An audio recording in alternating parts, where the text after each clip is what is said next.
Боз теринин ортосунда калган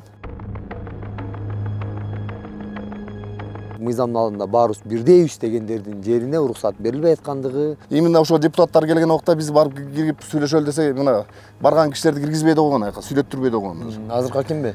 Ооба. Башкалар кантип мыйзамдаштырган эле ошол мыйзам силерге келгенде токтоп калган. Ошо Ошондо жериңен кеч деп айткан. Жериңерден кечкиле айлык өткөрүп бергиле, биз айыл өкмөт өзү кандай кылып чечсе ошону чечип алат.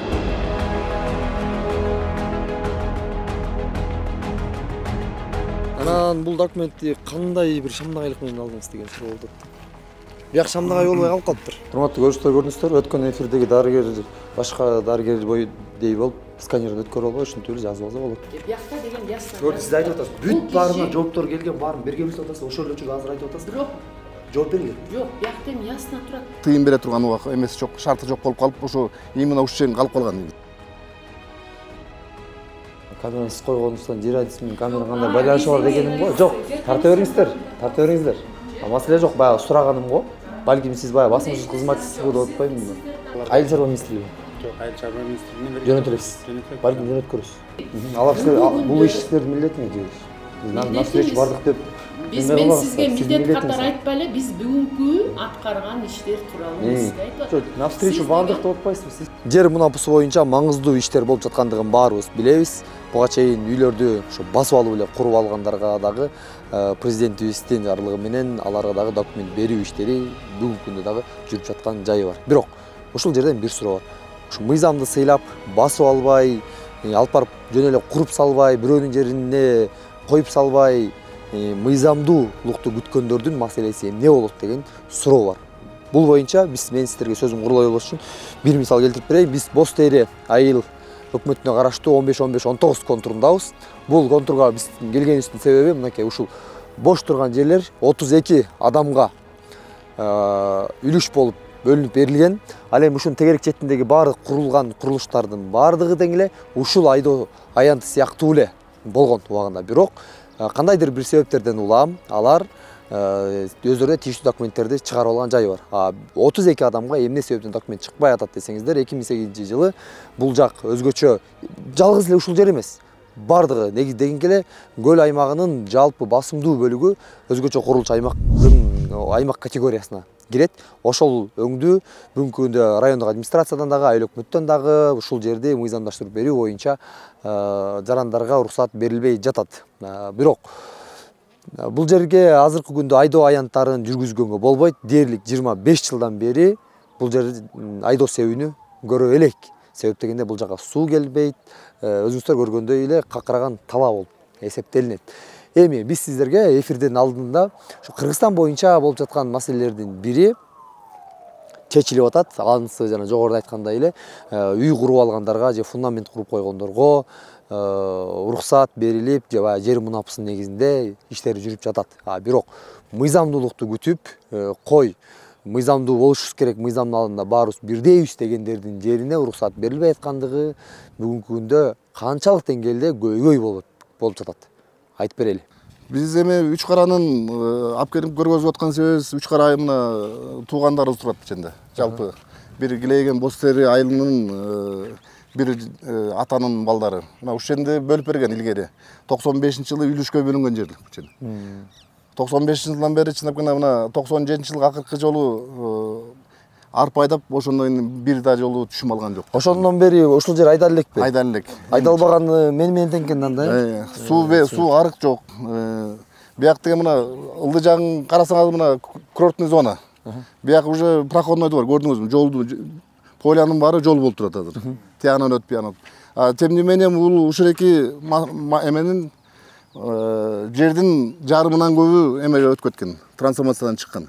Мына ушу турган азыркы элдердин, карапайым элдердин возможность жок ал убакта. Тыйым бере турган убак эмес жок, шарты жок болуп калып, ошо именно ушул жерин калып калган негизи, трансформациядан чыкпай. Башкалар кантип мыйзамдаштырган эле ошол мыйзам силерге келгенде токтоп калган? Ошо бизге келгенде токтоп калып, моратория деп эметти. Андан кийин мына токтомдун баары бар. Бияк эме курортный особо охраняемый зона деп чыгарып койгон негизи токтом боюнча. Эми ошо баазыр тияка барсак да, бияка барсак дагы ошол экини сертике особый охраняемый зона деп эч кандай эчтеке возможность бербейт. Бирок анда ошол токтомдочу жазылып турбойбу? Курулуш жүргүзгөнгө болот, Тепчи багытта деп. Туристтик багытта да. Мына бу жакта салынган жердин баары ошонтип салынган. Именно биздики мына трансформация чыгаралы десек, ошого шарт бербей атат мына. Өткөндө эле чогулуш болду мына. Акимиятка чейин бардык. Депутаттар келген убакта аларды да именно ошо депутаттар келген убакта биз барып кирип сүйлөшөлү десе, мына барган кишилерди киргизбей да койгон, аяка сүйлөттүрбөй да койгон. Азыркы акимби? Ооба, мына ошо акимиятта жүргөн жана бүт гос структурадагы кишилер. Анын эртеси күнү мына анча-мынча кишилер барып кайра чогулуш деп чакыргандан барсак, ошо мына жанагы кадастрдын чоң айтып атат негизи. Силерге шартыңарга болбойт. Трансформациядан чыгара албайбыз. Себеп? Биякты силердин трансформацияга чыгара турган нерсени тиги жогорку жактан чечет деди. Хорошо деп комиссия түзөбүз. Комиссиясын түзүп мына жазылдык. Кагазын жазып алып кеткен, ошол экенин кайра кагаз ответи келди мына Айгүл жооп берет мына. Анан тиги госрегистрдин кадастрдын начальниги айтат. Бир эле вариант бар дейт. Эмнеге десек, силер айыл өкмөткө өткөрүп бергиле жериңерди. Биз айыл өкмөткө трансформацияга чыгарып беребиз дейт. Эмне үчүн анда мындай карапайым кишилерге чыгарып берет турган шарт жок. Эмне кылат экен? Ал деген айыл өкмөт өзү билет экен кандай кимге берет. По очереди беребиз дегендей кылып атат. Мисалы, ошондо жериңен кеч деп айткан. Жериңерден кечкиле айыл өкмөткө өткөрүп бергиле, биз айыл өкмөт өзү кандай кылып чечсе ошону чечип алат дегендей. Кечире жанагы жооп эмне болуп келди комиссиянын жообу? Жер комиссиясынын жообу баягы эле эмеде эмгеге такалып келип атат да. Өзгөчө корголуучу аймак категориясына кирип калган. Ошол себептен жер мунапысынын эмелерине жер мунапысынын объектилерине кирүүгө мүмкүн. Жок, бирок ошондо турбайбы? Курулуш, туризм багытына курулуш курса болот деп жазып турбайбы постановление? Ооба, биз айттык. Анда азыркы эле Кубат айткандай айтты. Кайра эле ошо андай болсо, анда силер өткөрүп беришиңер керек, эми айыл өкмөткө. Анан айыл өкмөт өзү каалагандай берет. Ушул турган элдин баары мына законопослушный экен. Башкача болсо эч вүй салып, фундамент куюп, жок дегенде бирдеме салып алмак ушуга чейинчи. Бул тегерете тургандардын баарынын документи барбы же баягы Бишкектеги жаңы конуштар сыяктуу эле бардыгы бар. Трансформациядан чыккан. Бүт бардык бар ошондо. Убагында токтом менен да. Муреки токтом менен эски токтом менен чыкты. Зона кирет деп убагында для строительства объектов туризма депчи деп чыккан. Анан ошону менен ошол 2008 жылы чыккан токтом. Ошону менен салган. Анан азыр биздики деле ошол эле токтом. Просто баягы 2010-жылы мораторий болуп калып, анан биздики ошону менен токтоп калган. А так алардыкы деле ушундай эле токтом менен салынды. Бизде ушуну менен салалы десек азыр болбойт атат.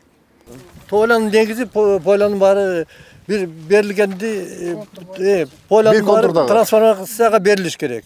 Жок, жалпы чогуу берилиш керек. Ген план 1 да. Ген план 1, баары бир пойланы бердиби трансформацияга, баарын да бериш керек. Ата отдельно кылып салган кандай бул? Көлдүн баары охраняемый зона деди.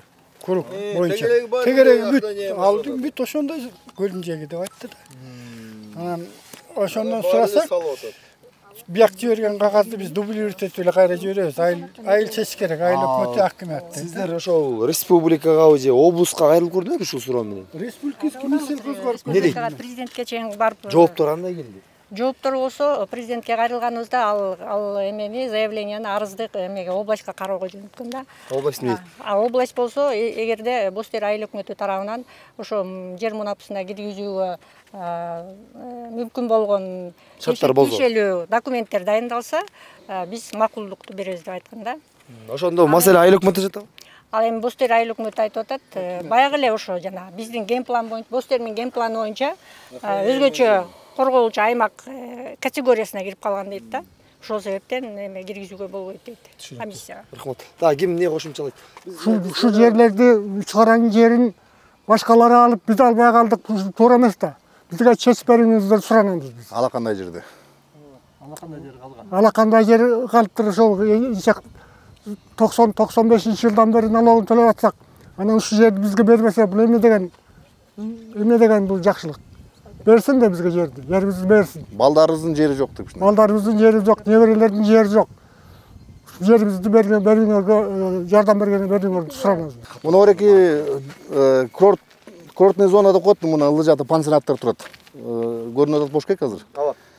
Ошонун бер жак бети трансформациядан чыкпаган жөн эле жер болчу. Кийин ошол жакты Ньюгодия деп чыгарып, муну эреки турган үйлөрдү высоковольттуу ошол жакта чоң десятка миллионник эме турчу столбалар.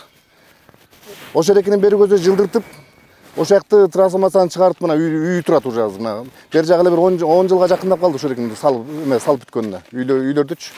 Эми ошол эреки биягы мына күн чыгыш жак бети түштүк бети түндүк бетинин баары үй салынып турат, ортодо алакандай болгон жер турат мына бученде трансформацияны чыгара албай. Ошого бир жардам берсеңер жакшы болот эле мына. Эгер эметсеңер мына азыр барып деле карасаңар болот мына высоковольтты жылдырганын деле кандай жылдырганын билинип турат, көрүнүп турат. Жеке эле бичен эмес, мына ушул жердеки илгери буякта даже үй салмак турбай кичине кылып коро кылып кармаганга эме жок болчу негизи. Мына ушул экинчиден баштап до конца кетти почти что вот этиги Илбирис деген пансионаттын астына чейин кетти. Аякта да үй салынып турат керек болсо. Сиздин колуңузда документ бар экен. Анан бул документти кандай бир шамдагайлык менен алдыңыз деген суроо болуп атты. Бияк шамдагай болбой калып калыптыр. Бул ушул эле жыл массив 3 кара. Анан ошол эле контур.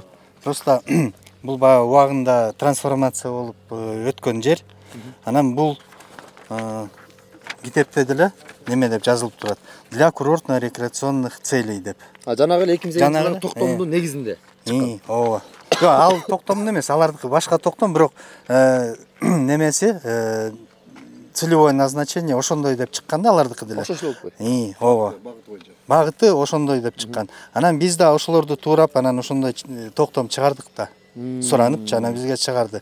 Андан кийин биз жанагы эме башталып кетип эле, мораторий башталып кетип эле, анан биз ошондон калганбыз. А так, ошо мына бул трансформация чыккан жерлерге момундай кызыл китептер тийди. Целевое назначение курортно-рекреационные цели. То есть в туристических целях. Кайсы жыл алып? Жерге уже үйлөр болу, салынган үйлөрдүн эмеси да. Салынган үйлөр документи бар ушундай, э? Бостери 3 кара деп турат. Баардык ушундай кызыл китеп да. Бул кайсы жылы алынган? Так. 2010. 2010 экен. Ооба. Мына 2009. Мораторий чейин алынып калгандар экен да булар, э? Ооба. 2019 башталып турду. 2010 20 январь. То есть до моратория алынган да. Түшүнүктүү. Жыл башында алынып турду 2010 башында. Ооба.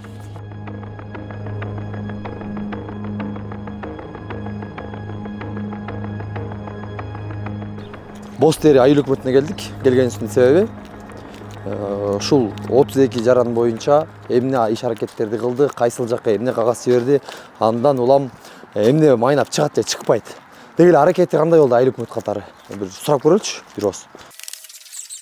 Assalomu alaykum. Ушул жактабы? Урсаппы? Салам, жакшысыздар. Кош эмессизби? Мен атым Темирлан, фамилиям Сейитбекул, Сокол медиадан келдик. Сиздерге келгенибиздин бирден бир себеби бул 15-15-19 контурундагы 32 жарандын үйлүштөрү трансформацияга эмне себептен кетпей аткандыгы жөнүндө сөз болуп атат. Туура, баягы курулуш болбогондон кийин трансформация кетпейт деген дагы жагдай бар. Бирок ошол эле учурда булар баягы шахмат болуп, тегерек четиндегилердин баарды үй куруп, айдоо аянтты баягы жүргүзүүгө, талаачылык иштерин жүргүзүүгө мүмкүн болбой калгандыгына байланыштуу сиз айыл өкмөт катары кайсыл органдарга кандай эмне аракеттерди кылдыңыз эле деген суроо да. Бул боюнча элдин көйгөйүнчө. Саламатсыздарбы? Куш келипсиздер биринчиден. Экинчиден бул 3 кара маселеси бизде эң көйгөйлүү маселелердин бири. Анткени действительно бул жер бир топ жылдан бери өзүлөрү деле колдонбой эле ал жерге суу да барбайт, кумудатындай ак чопо сымал да. Тегерек четин бар бүт коногуй деп трансформация болуп кеткен 2009га чейин. 2009дан кийин үлүш жерлерде моратория кирип калгандыгына байланыштуу азыркы күнгө чейин трансформация маселеси өтпөй турат да бул. 2009га чейин трансформацияга мораторий киргенге чейин тегерек четин өзүңүз айткандай да действительно трансформация болуп соответствующий үйлөр салынып кетти да проектisi менен. Но Апылөөнүн ортосундагы жана четтегиндеги жерлердики, авамдык эжемдердики трансформация болбогон. Бул боюнча эжем деле жакшы билет. Өкмөткө чейин жазган, өкмөттөн ылдый көздөй түшкөн, биз жагдайларын боюнча бүт толук маалымат бергенбиз. Эмне себептен кандай трансформация болбой аткандыгы тууралуу бүт карыздарына жооп бердим. Эмне себептен экени ошо бирөөсүндө айтылыптыр. Бул жер өзгөчө корулуш аймакка кирип калган депчи 2008-жылчы. Бирок ошол эле учурда ал жакта да жазылып турат да туристтик багытта ошо курулуш иштерин жүргүзсө болот депчи. Анан ушул боюнча сиз кызыгып көргөн жоксузбу? Жок, бул боюнча биз даже райондук МУНАПС боюнча райондук комиссияга дагы киргиздик. Ал МУНАПСтын райондук деңгээлдеги комиссиясы өкмөткө чейин өзлөрүнүн кайрылууларын жиберди. Бүгүнкү күнгө чейин бизде ал кагаздары райондук комиссиянын мүчөлөрүндө турат. Жиберген жол келди. Жиберген жоо бизге келбейт, анткени ал комиссия өзү райондуктан келди, өзүлөр жиберген да. Өкмөттөн жообун бизге Тагыраак бул маселе менен район алек болуптур да. Мунапыс боюнча да киргенбиз бул боюнча. Мунапыска киргизели десек да, мунапыстан дагы мындайча айтканда азыркы өкмөттүн жарлыктарына ылайык мунапыска да кирбей калгандыгынан өкмөткө кандай жагдай менен кандай кылып элдин маселесин чечебиз деген сунуштамалар деле кеткен да. Сизден? Райондук комиссиядан, хакимияттан. Райондук комиссиядан. Сиз тараптан эмне болду жеке? Биз тараптан бул жанагы Гипраземдин корутундусу боюнча, ар кандай корутундулар боюнча булар пашня деп турат да. Пашня болгондон кийин особоценный мораторий деп турат да биздечи. Мораторияга биз болгондон кийин трансформация кыла албайбыз. Экинчи маселе жаңы жарлык боюнча жанагы мунапыс боюнча киргизгенде.